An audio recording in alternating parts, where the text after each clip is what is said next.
What's up guys, you're watching the Sit Show, and if you're new in my channel then don't forget to subscribe and a like. Today we are going to talk about the Sony PlayStation 4 error, how to fix the error CE-30005-8 and PS4 application is not working. So I'm just going to share my screen on my left side. Here we go to the screen and you just check the application update. Which application is not working, you just check the update. Sometimes the update needed but you are not going to update, so that's why you get this error. So simply you just update your application, and after that you just go to the save data management. There is application, save data application corrupted or something else, so you just delete it and play it again.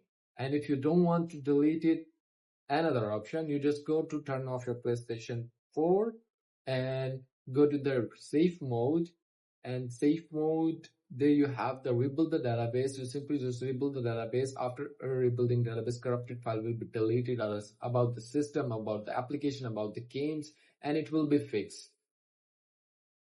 And if you're new in my channel then don't forget to subscribe and a like, and if you want to ask me a question then leave a comment in the comment box.